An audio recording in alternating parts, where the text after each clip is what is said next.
ठीक है, इतने अफसोस किस चीज़ का है, इतनी खामोशी क्यों है? मैं तो वैसे एक्सपेक्ट कर रहा था कि बच्चे भी एक्साइटेड होंगे, हमारा रिजल्ट आ गया और हम ये है वो है ऐसे वैसे। कोई नहीं यार, आपसे इंटरमीडिएट के मार्क्स कोई नहीं पूछता, यकीन करें कोई नहीं पूछता। जब आप सीए कर लोगे ना तो आपसे कोई ये नहीं पूछेगा कितने मार्क्स थे। अगर आप बताओगे ना कि मेरे मार्क्स कम थे तो वो हैरान होंगे, अच्छा बाकी मैं पहले नहीं बताता था अपने इंटरमीडिएट के मार्क्स कि मेरे 53% मार्क्स थे इंटर में। अब मैं बताता हूँ खुल्लम खुल्ला। क्यों बताता हूँ? इस वजह से बताता हूँ कि अब किसी को कम से कम मेरी काबिलियत भी शक नहीं होगा कि I am qualified chartered accountant, तो वो इंटर फिर पीछे रह जाता है। आपका क्वालिफिकेशन जो मेन है वो सीए होते हैं, तो दैट डजंट मैटर, ईजी हो जाओ, परेशान ना होने की जरूरत नहीं है। इन्हीं केस जनाब हम यहाँ पे आते हैं इकोनॉमिक्स की तरफ। बेटा इकोनॉमिक्स सबसे ज़्यादा प्रैक्टिकल सब्जेक्ट है, सबसे ज़्यादा प्रैक्टिकल सब्जेक्ट। ये किस वजह से प्रैक्टिकल है ये आपको थोड़ी देर में पता चल जाएगा कि मैं इसको क्यों इतना ज़्यादा प्रैक्टिकल कह रहा हूँ।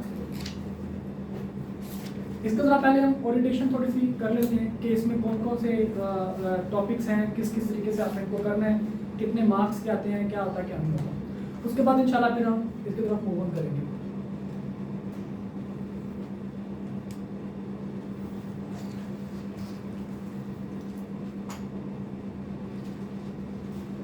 नंबर के बेटा आपका ये पेपर है, 50 इसमें एमसीक्यूज हैं।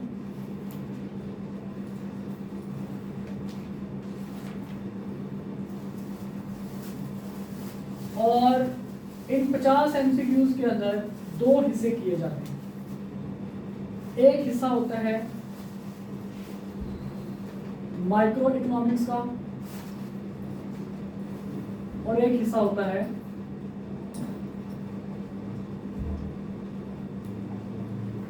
मैक्रो इकोनॉमिक्स का।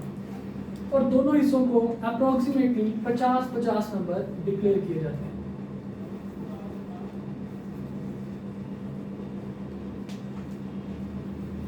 पच्चीस एमसीक्यूज टोटल होते हैं। अब 50-50 नंबर तो पॉसिबल नहीं है, एक में 48 आ जाएंगे, दूसरे में 52। ये इनकी आपस में चलते रहते हैं। 50 आपके पास एमसीक्यूज और 25-25, ठीक है, 25-25 एमसीक्यूज जो है उसमें से आ जाते होते हैं। लेकिन 50 एग्जैक्टली जैसे मैंने बताया कि वो आपसे 50 नंबर एग्जैक्टली नहीं पूछता, कोई 2-4 नंबर का, 4-5 नंबर का फर्क लाजमी आपको देगा। माइक्रो के अंदर जो चैप्टर्स हैं उनकी अगर मैं बात करूं बेटा, सबसे पहले आपके पास चैप्टर है जी डिमांड सप्लाई का। फिर उसके बाद चैप्टर है आपके पास इलास्टिसिटी का। फिर उसके बाद आपके पास चैप्टर है फर्म्स बिहेवियर का। मैक्रो की बेटा अगर मैं बात करता हूं, national income,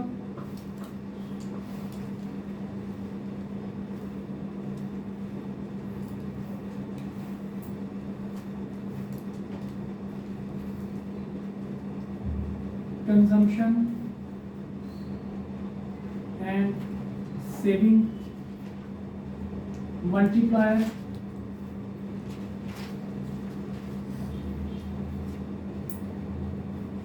public finance,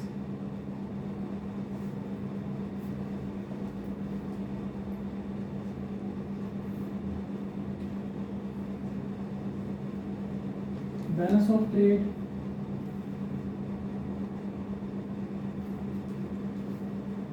money.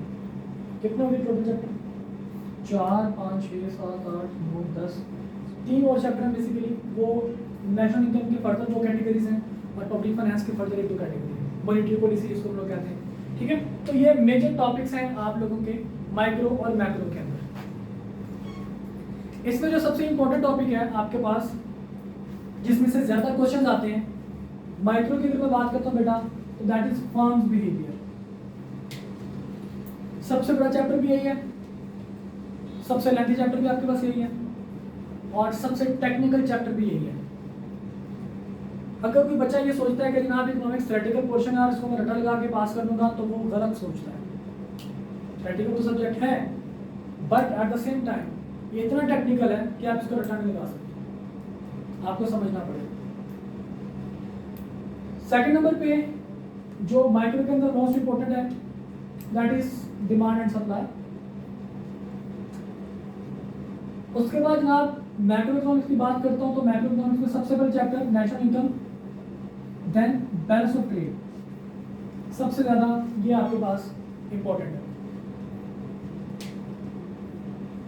Total आपके पास 13 चैप्टर्स हैं बेटा। उन 13 चैप्टर्स को डिफरेंट टॉपिक्स के अंदर डिवाइड किया गया है। उनमें से मेजर टॉपिक्स आप लोगों के सामने। कुछ चैप्टर नंबर 1 है आपका इंट्रोडक्शन का, उसमें इंट्रोडक्शन दिया गया इकोनॉमिक्स का, वो मैंने यहाँ पे नहीं लिखा। इसके अलावा मॉनेटरी पॉलिसी का चैप्टर है, वो मैंने पब्लिक फाइनेंस के अंदर उसको डिस्कस कर दिया। तो अलग अलग से आपके पास 3 चैप्टर्स और मजीद आपके पास 3 चैप्टर्स हैं, वो अलग अलग गिवन है। तो वो हम इंशाल्लाह जैसे जैसे बुक को पढ़ेंगे वैसे वैसे उसको कंसिडर करते जाएंगे। इकोनॉमिक्स के लिए बुक तो आपके पास होगी, लेकिन इंशाल्लाह ताला हम लोग पढ़ेंगे वो जो हम यहाँ पे व्हाइट बोर्ड पे लिखेंगे। व्हाइट बोर्ड पे बेटा मैं आप लोगों को कॉन्सेप्ट दूंगा, घर में जाके आपने बुक से पढ़ना।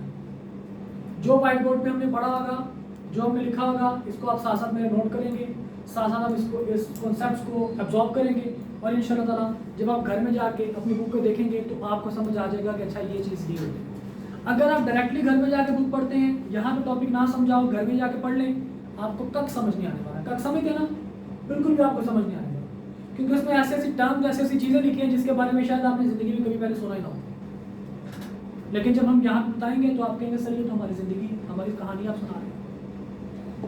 ओके, तो ये जनाब हमारे पास इस तरह से पेपर का पैटर्न बनता है। ये इंपॉर्टेंट टॉपिक्स हैं, और ये आपके पास हमने पूरा इंशाल्लाह दिसंबर के अंदर 31 दिसंबर को हमने ये अपना सिलेबस वाइंड अप कर ये 13 के 13 चैप्टर्स इंशाल्लाह हम लोगों ने 31 दिसंबर तक वाइंड अप कर। Got it? स्टार्ट करते हैं बेटा हमारा माइक्रो इकोनॉमिक्स में। लेकिन माइक्रो इकोनॉमिक्स में जाने से पहले बिल्कुल हम लोग बेसिक चीजें, चैप्टर नंबर 1 इंट्रोडक्शन, उसकी तरफ हम लोग मूव ऑन करते हैं। अब बिल्कुल बेसिक चीजों में जाने से पहले बेटा आप लोगों से मैं छोटा सा मेरे 2-4 सवाल होंगे, उन सवालों का जवाब आप लोगों को पता जरूर होगा, लेकिन आप लोग शायद बयान ना कर सकें। कुछ बच्चे बयान भी कर दें। मैं पूछ लेता हूँ, इकोनॉमिक्स का वर्ड पहले कभी सुना है? सुना है? What is economics? Social media पे बड़ा पाकिस्तान की इकोनॉमी का बेड़ा गर्क हो गया, पाकिस्तान की इकोनॉमी का ये हो गया, पाकिस्तान की इकोनॉमी का वो हो गया। What is economics? भाषा को उसका उर्दू का तर्जुमा ना करें। कहते क्या इकोनॉमिक्स होती क्या है? लोगों का फाइनेंशियल बिहेवियर। लोगों का financial behaviour, some sort of, yes जी। इसमें सिर्फ फाइनेंस नहीं आता,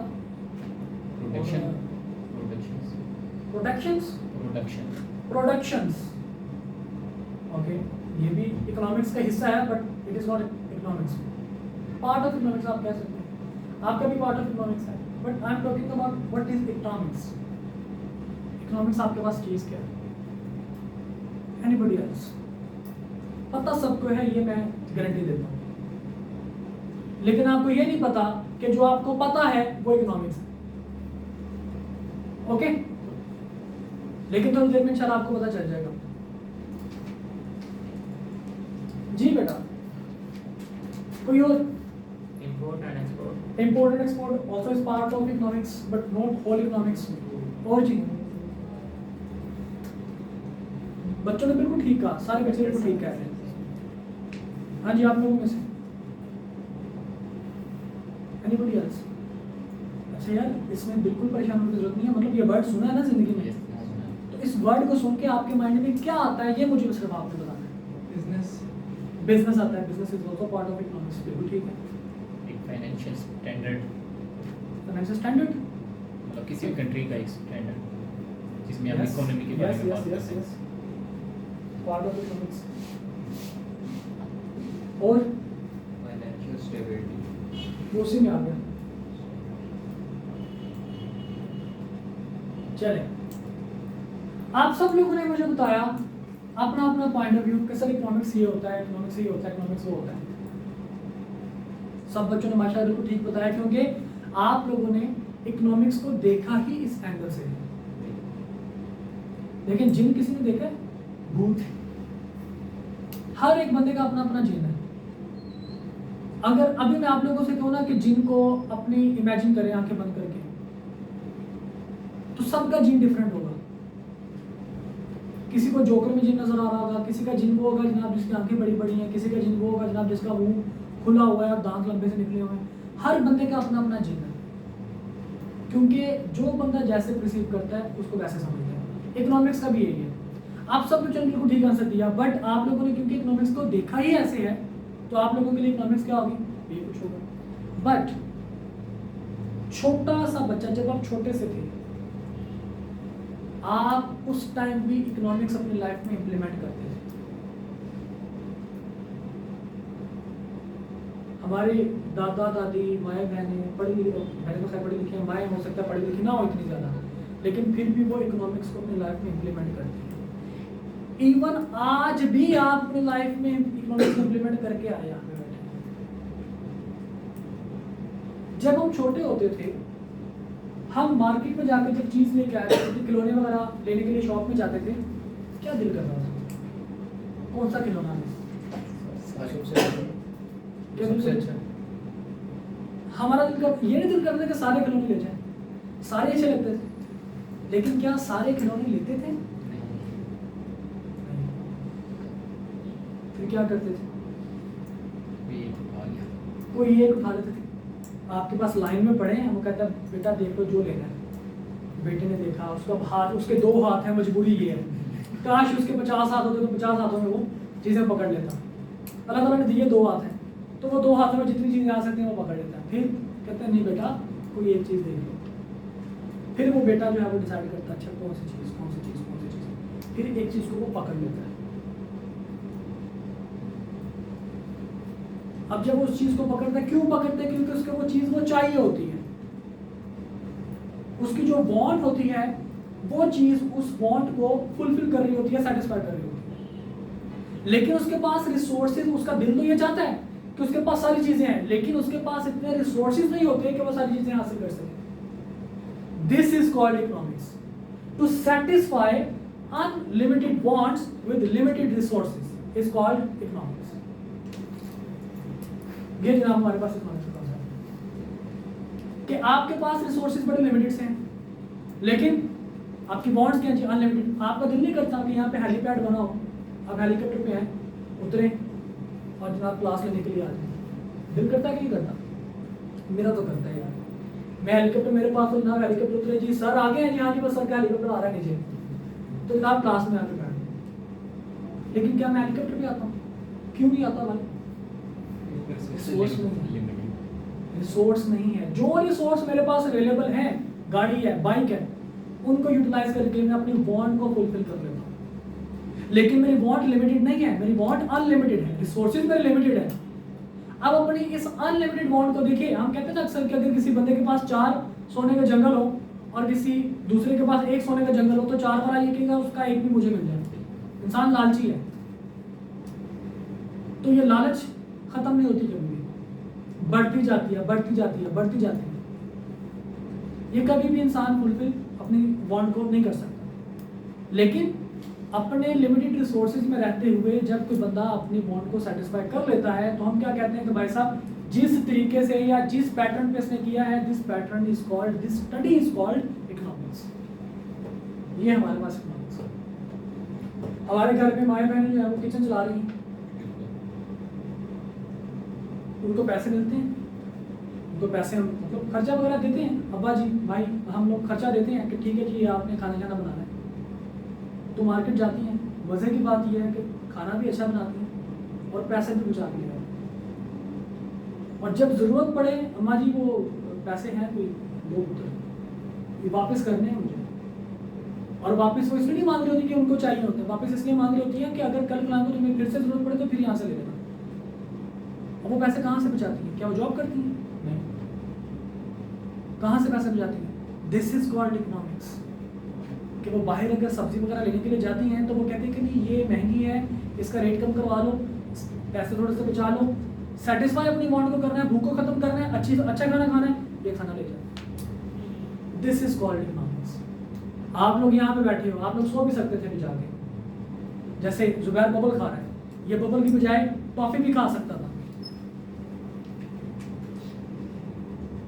ये क्लास के बाद भी जाके बबल खा सकता है, लेकिन इसका दिल किया कि अभी मैं बबल खा लूं सर के सामने।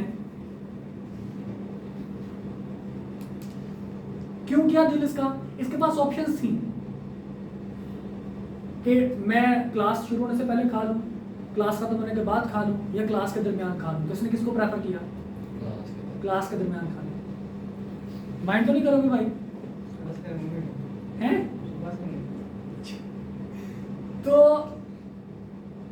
इन्होंने 3 ऑप्शंस में से एक ऑप्शन को चूज किया। इस तरह चूज करने का नाम है इकोनॉमिक्स। तो इसलिए मैं क्या कहा करता हूं कि इकोनॉमिक्स मेरे पास क्या है जी? Economics is to satisfy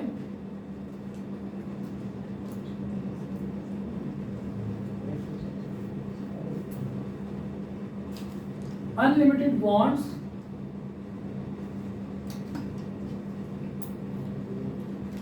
with limited resources।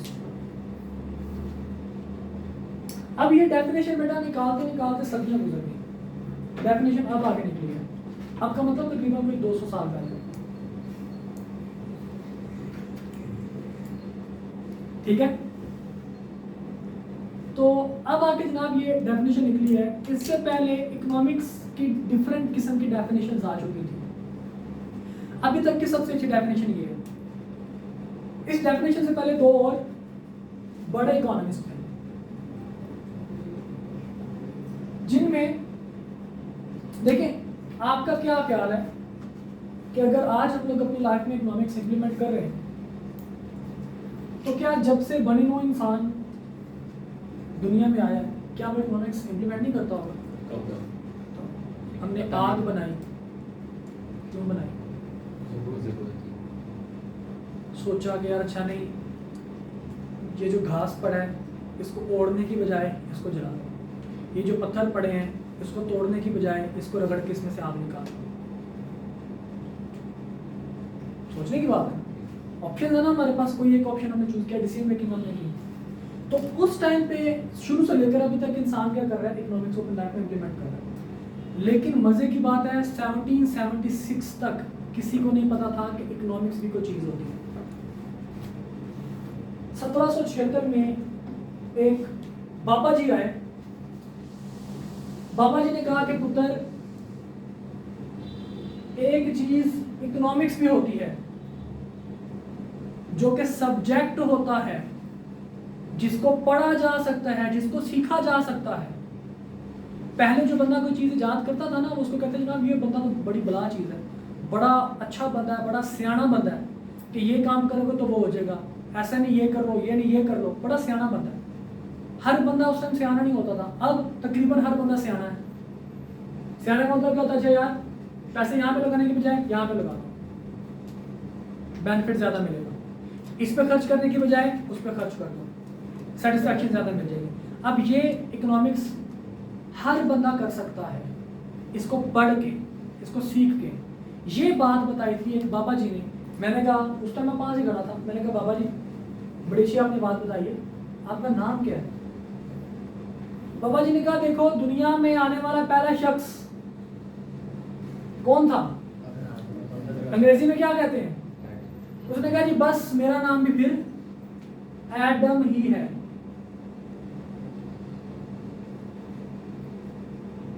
मैंने कहा जी ओके, वो तो दुनिया में आने वाले इंसान हज़रत आदम अलैहिस्सलाम थे। उसने कहा जी मैं भी तो यही कह रहा हूँ कि मैं दुनिया वाला एडम हूँ। दुनिया को अंग्रेजी में क्या कहते हैं? जमीन को, धरती को अंग्रेजी में क्या कहते हैं? स्मिथ। अर्थ तो प्लेनेट है ना, इसको क्या कहते हैं? स्मिथ। तो एडम स्मिथ भाई साहब का नाम था। अच्छा ये नाम है, मतलब उसका सच में नाम एडम स्मिथ था, उसका ये तख्लीकी नाम नहीं था, ठीक है। एडम स्मिथ भाई साहब ने 1776 के अंदर ये बताया कि इकोनॉमिक्स भी एक सब्जेक्ट है। He introduced economics as a subject. इस वजह से इन भाई साहब को कहते हैं कि जनाब इकोनॉमिक्स के अब्बू जान हैं। कौन है ये इकोनॉमिक्स के? जी पापा जान है जी, फादर ऑफ इकोनॉमिक्स। इनके ऊपर इनका एक और भी नाम है, कहते हैं कि जनाब ये वो पहला शख्स था जिसने लोगों की जिंदगी हराम कर दी इकोनॉमिक्स का सब्जेक्ट लाकर। इस वजह से इसको कहते हैं जनाब Pioneer of economics,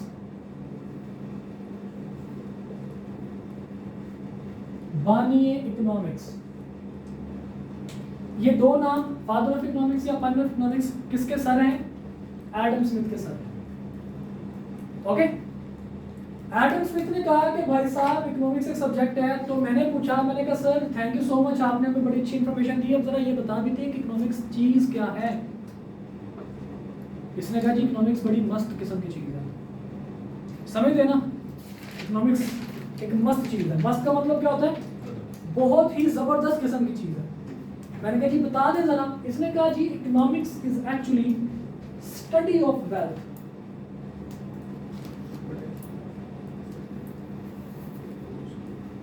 science of wealth या स्टडी ऑफ वेल्थ एक ही बात है। इकोनॉमिक्स हकीकत में क्या है जी?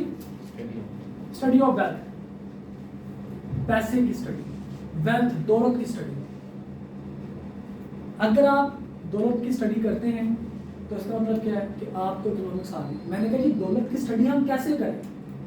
उसने कहा जी डेफिनेशन तो इकोनॉमिक्स यही है, economics is study of wealth. लेकिन इकोनॉमिक्स में जो स्टडी ऑफ वेल्थ है उसके 4 एस्पेक्ट्स हैं, उसके 4 फेजेस हैं।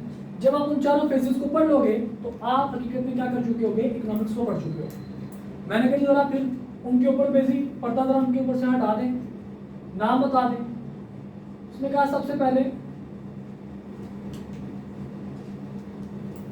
Production, production of wealth.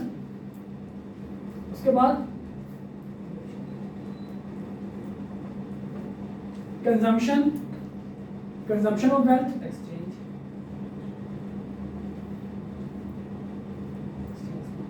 Distribution of wealth और लास्ट में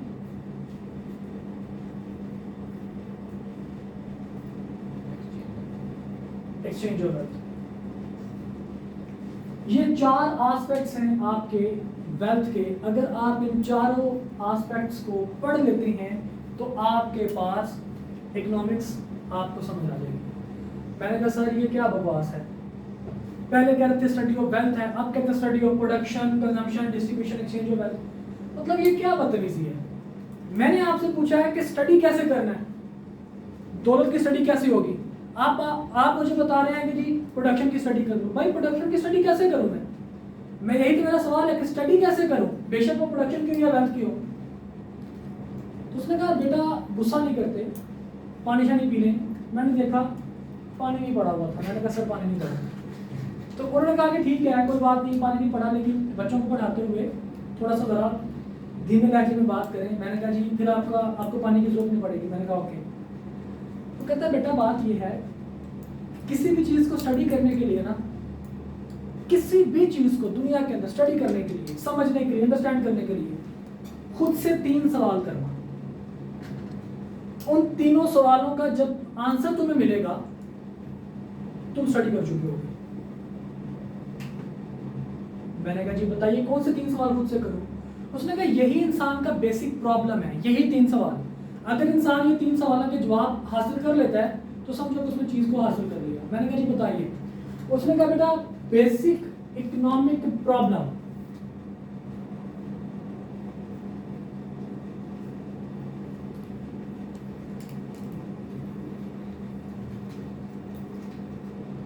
नंबर 1 व्हाट टू डू, क्या कर रहे हैं? प्रोडक्शन कर रहे हैं तो पूछेंगे ना क्या प्रोडक्शन करना है, किस चीज को बनाना है, किस चीज को कंज्यूम करना है, किस चीज को डिस्ट्रीब्यूट करना है, किस चीज को एक्सचेंज करना है। व्हाट टू, क्या करना है।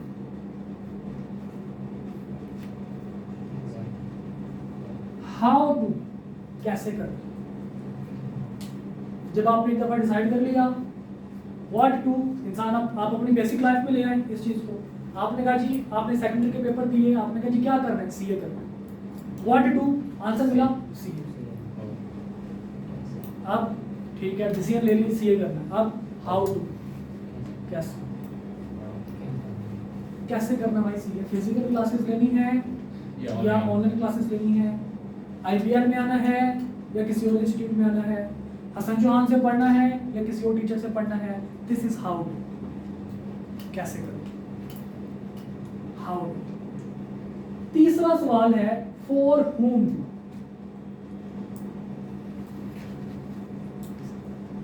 किसके लिए करना है भाई, किसके लिए पढ़ रहे हो। याद करें मेरा पहला सवाल आप लोगों से क्या था जब आप लोग आए थे, सीए क्यों करना चाहते हो। वो बेसिकली मकसद आपसे मैं पूछना चाह रहा था कि भाई फॉर whom, किसके लिए सीए करना चाहते हो। तीनों सवालों का तीनों में से दो का जवाब मेरे पास ऑलरेडी था। यहाँ पे क्लास में बैठे हो इट मींस सीए करने आए हो, मेरी क्लास में बैठे हो इट मींस कि आईबीआर में मेरे से पढ़ने के लिए आए हो। अब प्रॉब्लम मुझे यह था कि मुझे ये नहीं पता कि सीए किसके लिए करने आए हो। कहीं ये तुम्हारे माइंड में तो नहीं था कि ठुकरा के मेरा प्यार मेरा इंतकाम देखेगी, ये था ना माइंड में कि जी किसी ने आपको कहा दिया होगा जाओ अपनी औकात बना के आओ फिर मेरी तरफ आना, तो आप औकात बनाने के लिए सीए करना आपने शुरू कर दिया। या ये आपके माइंड में था कि मैं सीए करके हो सकता है कि मैं अपने मुल्क को अच्छे लेवल पे लेके जा सकता हूँ, एक अच्छा इकोनॉमिस्ट बन के। ये तो बिल्कुल नहीं होगा मुझे पता। या आपके माइंड में ये था कि यार जो मेरे पेरेंट्स ने मेरे लिए सैक्रिफाइस किया वो सारा कुछ अपने पेरेंट्स को मैं कंपनसेट करूंगा, इतना मैं कमाना चाहता हूँ। तो ये सारी की सारी चीजें यहाँ पे आपको पता चलेगा कि भाई किसके लिए कर रहे हो, अपने लिए कर रहे हो, फ्यूचर के लिए कर रहे हो, पाकिस्तान के लिए कर रहे हो, माँ बाप के लिए कर रहे हो, किसके लिए कर रहे हो। ये तीन बेसिक प्रॉब्लम जब आपको पता चल जाएगा, इनके आंसर आपको मिल जाएंगे, तो इसका मतलब है नाउ यू आर क्लियर। अब आपका विजन आपके सामने। यही तीन सवाल अगर मैं इकोनॉमिक्स में लेके आऊं तो यही बन जाते हैं बेसिक इकोनॉमिक प्रॉब्लम्स। और यही तीन सवाल अगर मैं पढ़ता हूं, हाउ मच नहीं है इसमें, चार नहीं, चार थे ना, हाउ मच वाला मैंने निकाला है, what to, how to, for whom, बस ये। वो चौथा जो था ना हाउ मच, वो नहीं है, वो हाउ मच हाउ टू में आ जाता है। ठीक है, अच्छा जी, तो ये तीन बेसिक इकोनॉमिक प्रॉब्लम जो है ये इनको मैं क्या करता हूँ ना, इनको मैं इनके ऊपर इंप्लीमेंट करता हूँ। Number one, production of wealth की मैं स्टडी करना चाहता हूँ, स्टडी ऑफ प्रोडक्शन। इन तीनों सवालों को अपने आप करूंगा और बारी बारी इनके आंसर निकालूंगा। मैंने आपको पैसे दिए, मैंने कहा जी प्रोडक्शन करो, आप कहते हैं आप डिसाइड करेंगे व्हाट टू प्रोड्यूस, किस चीज की प्रोडक्शन की जाए। मैं आप लोगों से पूछता हूँ, मैंने बिजनेस करना है या आप लोगों को कहता हूँ कि बिजनेस करो, किस चीज का बिजनेस करोगे, व्हाट टू प्रोड्यूस। हाँ जी,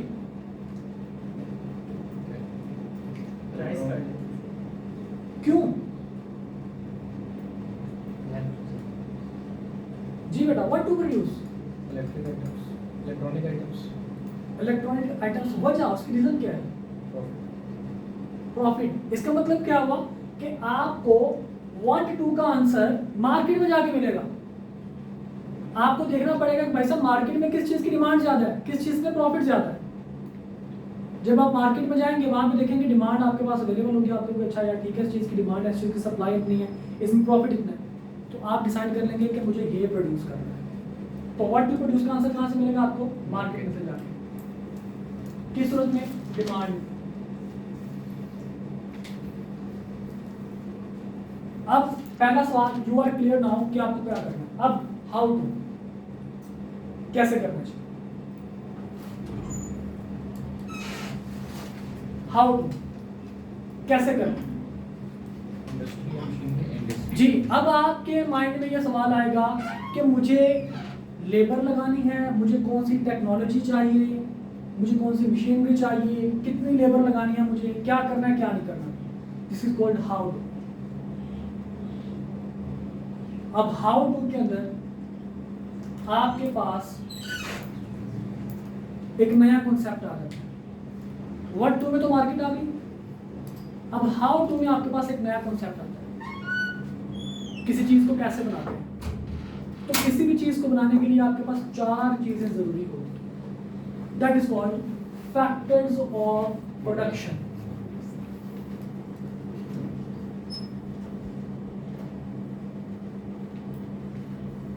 FOP, इसी को हम लोग रिसोर्स भी बोलते हैं, इसी को हम लोग फैक्टर ऑफ प्रोडक्शन भी बोलते हैं। मैं कह रहा था ना रिसोर्सेज, लिमिटेड रिसोर्सेज, वो रिसोर्सेज हकीकत में factors of production.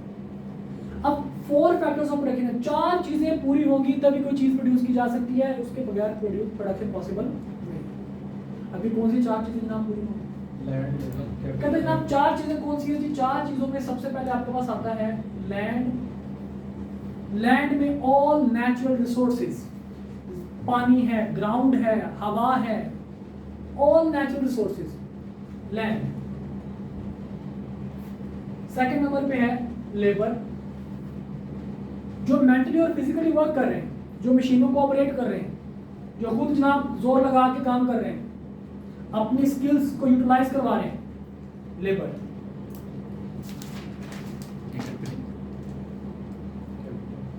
Capital, capital का मतलब ऑल मैन मेड रिसोर्सेज, जिनको इंसानों ने बनाया, कंप्यूटर्स, बिल्डिंग्स, फर्नीचर, मशीनरी, पैसा, ये सारा कुछ क्या है आपके पास? कैपिटल। नेचुरल रिसोर्सेज क्या है जी? लैंड। मैन मेड रिसोर्सेज क्या है जनाब आपके पास? कैपिटल। लेबर क्या है जनाब आपके पास? लोग। और चौथी चीज है जनाब आपके पास एंटरप्रेन्योर।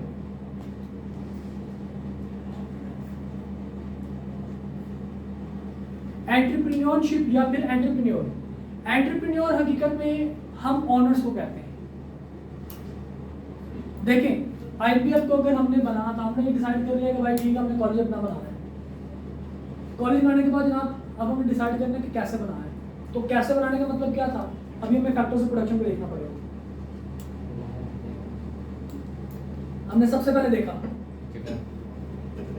लैंड, जगह कहाँ पे होनी चाहिए, हम हमारी लोकेशन क्या होनी चाहिए, यहाँ पे हमारे पास नेचुरल रिसोर्सेज अवेलेबल हैं कि नहीं।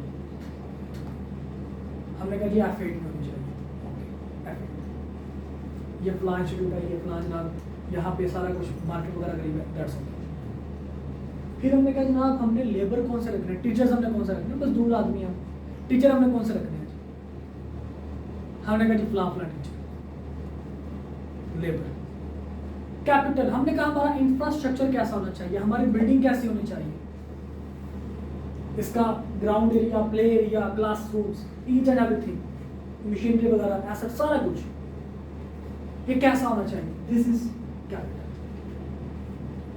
और इसके बाद इन तमाम चीज़ों को ऑन करने के लिए हमारा होना भी पैसा जरूरी है। अगर हम ही नहीं है, हाउ इज दिस पॉसिबल? समझ रहे बात? तो दैट्स द रीजन कि ये 4 के 4 फैक्टर्स अगर अवेलेबल है, इनमें से कोई एक भी मिस हुआ, फॉर एग्जांपल तीनों चीजें हैं, बिल्डिंग भी मौजूद है, एरिया भी अच्छा है, सारा कुछ लगा हुआ है, टीचर नहीं है पढ़ाने वाले, तो क्या सीए की स्टडी यहाँ पे पॉसिबल होगी? टीचर मौजूद है, टीचर की पॉकेट में पैसा भी है, टीचर्स ने अपनी अपनी गाड़ियां ली हुई हैं, लेकिन हवा में पढ़ाना चाहते हैं, कहते हैं जाओ स्पेस में जाके पढ़े, ऊपर से छलांग लगाएंगे, स्पेस से अगर हम गिरते हैं 25,000 फीट की बुलंदी से, तो तकरीबन 10-15 मिनट लगते हैं आते आते, तो 10-15 मिनट में क्लास ले लेते हैं, आ जाए। Is this possible? पॉसिबल। इसके लिए लैंड का एग्जिस्ट करना जरूरी है, सारा कुछ हो, खाली प्लॉट, हम कहेंगे आज वो पढ़ते हैं जी बस सीए के लिए सिर्फ बच्चे चाहिए और टीचर चाहिए बस, और डेडिकेशन चाहिए, आओ सड़क पर जाकर पढ़ते हैं, सड़क पे इंस्टीट्यूट बन जाएगा, खाली जगह ना हो, खाली प्लॉट, छत कोई ना हो, एसी कोई ना लगा, गर्मी में जनाब आप तब पढ़े हो और मैं आपको पढ़ा रहा हूँ, वाइट बोर्ड भी नहीं है, आपको मैं पढ़ाई जा रहा हूँ, तो लोग क्या समझेंगे मुझे? लोग क्या, आप लोग मुझे क्या समझोगे कि यार ये बंदा ना शायद पागल और हमें भी पागल समझना है। बिग गया कमेंट सुना वो क्लिप? नहीं ना सुना, सुना भी ना छोड़ दो, कोई नहीं, इग्नोर कर। तो ये तमाम की तमाम चीजें, चारों के चारों फैक्टर्स आपके पास होना जरूरी है, इसके बगैर पॉसिबल नहीं है। जब ये चारों के चारों फैक्टर्स आपके पास आ जाएंगे तो आपको आंसर मिल जाएगा हाउ टू प्रोड्यूस। लैंड कौन से लगानी है, लेबर कैसे में चाहिए, कैपिटल कितना लगाना है, इसका ओनर कौन है, मैनेजमेंट इसकी कौन है, हाउ टू प्रोड्यूस। अब फॉर हूम टू प्रोड्यूस, किसके लिए बनाना है, अगेन मुझे मार्केट में जाना पड़ेगा कि मुझे लोकल मार्केट तक देखना है या मुझे इंटरनेशनल मार्केट को टच करना है। तो जो मेरे क्लाइंट्स होंगे, जो मेरी ऑडियंस होगी, उसके हिसाब से मैं क्या करूँगा, अपने में प्रोडक्शन करूँगा। अगर मुझे सिर्फ एम्पेट तक सप्लाई देनी है तो मुझे प्रोडक्शन थोड़ी सी करनी पड़ेगी, पूरे इस्लामाबाद में देनी है तो प्रोडक्शन थोड़ी सी बढ़ानी पड़ेगी, पूरे पाकिस्तान में देनी है तो प्रोडक्शन मज़ीद ज़्यादा करनी पड़ेगी, और अगर मुझे एक्सपोर्ट करनी है तो मुझे प्रोडक्शन हद से ज़्यादा करनी पड़ेगी। तो हर लेवल ऑफ प्रोडक्शन को मुझे चेंज करना पड़ेगा with the change in persons to whom for whom the production is being made. Got it? तो जनाब फिलहाल हम प्रोडक्शन तरफ जाते हैं, इंशाल्लाह कल हम यहीं से कंटिन्यू करेंगे कंजम्पशन, डिस्ट्रीब्यूशन और एक्सचेंज। ओके, इसको कंप्लीट करने के बाद इंशाल्लाह हम अपनी प्रॉपर्ली जो है हमने स्टार्ट कर दी है इकोनॉमिक्स। ये बहुत सारी चीज़ें ऐसी हैं जो आप लोगों ने बाद में जाकर पढ़नी है, पहले आप लोगों ने नहीं पढ़ी होगी, बाद में जाकर पढ़ेंगे तो परेशानी होगी, तो इस वजह से मैं आपको पहले बता रहा हूँ। बंद कर दो भाई।